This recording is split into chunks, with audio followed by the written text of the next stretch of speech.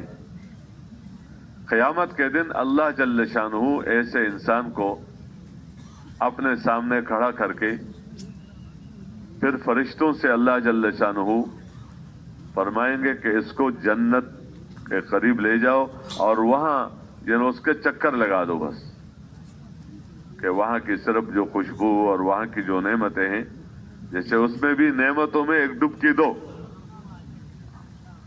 فرشتے لے کر جائیں گے, واپس لا کر سامنے کھڑا کر دیا جائے گا اس انسان کو. اللہ جل شانہ پوچھے گا, اے بندہ مجھے یہ بتاؤ کہ تم نے کبھی پریشانی دیکھی بھی ہے, کبھی طبیعت کے خلاف تیرے پر کوئی حال آیا بھی ہے, کوئی ناگواری تم پر گزری ہے؟ تو یہ بندہ قسم اٹھا کر کہے گا واللہ ما رأیت بؤسا قط, خدا کی قسم میں نے کبھی تنگ دستی دیکھی نہیں ہے اور میں نے کبھی پریشانی دیکھی نہیں ہے, کیونکہ دنیا کی جتنی بھی پریشانیاں ہیں یوں سمجھا جائے جیسے یہ قطرہ ہے, اور آخرت وہ تو سمندر کے برابر نعمتیں ہی ہے نہ ختم ہونے والی. تو اگر ایک بندہ ایک قطرہ کے برابر مصیبت برداشت کرے, تھوڑی سی عارضی وقتی ختم ہونے والی, اور پھر اپنے عمل کو نہیں بگاڑا اور اللہ اس سے راضی ہوئے اور اللہ نے راضی ہو کر جنت میں داخل کر دیا, تو وہ نعمتیں ہمیشہ ہمیشہ کے لیے ہوں. اس لیے ہمارا اور آپ کا یہ عقیدہ ہے اور اس پر ہمارا ایمان ہے کہ قوم نوح میں جنہوں نے حضرت نوح علیہ السلام کی بات کو مان کر اس کے مطابق زندگی گزاری, اگرچہ وہ اس وقت مشقتوں میں تھے, پریشانیوں میں تھے, لیکن اب تک جو برزخ کی جو زندگی وہ گزار رہے ہیں تو بڑے آرام سے, بڑے اطمینان سے ہیں. قوم عاد میں اگرچہ چند آدمیوں نے حضرت ہود علیہ السلام کی بات مانی تھی, لیکن ابھی تک وہ آرام سے زندگی گزار رہے ہیں. اور پھر قیامت کے بعد, قیامت جب آئے گی اور فیصلے ہوں گے جنت اور جہنم کے, تو ہمیشہ ہمیشہ کے لیے کامیاب رہیں گے. موسیٰ علیہ السلام کے ماننے والے اور موسیٰ علیہ السلام کے اتباع کرنے والے اگرچہ ظاہراً میں دنیا کے اعتبار میں فرعون کے نیچے دبے ہوئے تھے, لیکن آخرت کو سامنے رکھ کر زندگی گزاری, تو یہ ہمارا عقیدہ ہے کہ اس میں ایک بھی ناکام نہیں ہے. اس طرح جتنی بھی قومیں گزر چکی ہیں, تو ان قوموں میں جنہوں نے اپنے پیغمبر کی بات مانی ہے ان میں سے کوئی ایک بھی ناکام نہیں, اور جنہوں نے نہیں مانی ان میں سے کوئی ایک بھی کامیاب نہیں.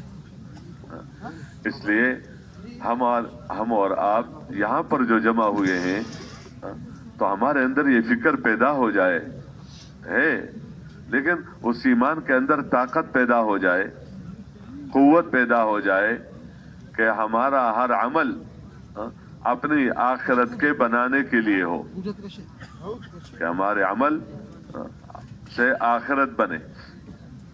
وجہ یہ ہے کہ اس دنیا اور آخرت دونوں جہانوں کے حالات کو اللہ نے اعمال کے ساتھ جوڑا ہے.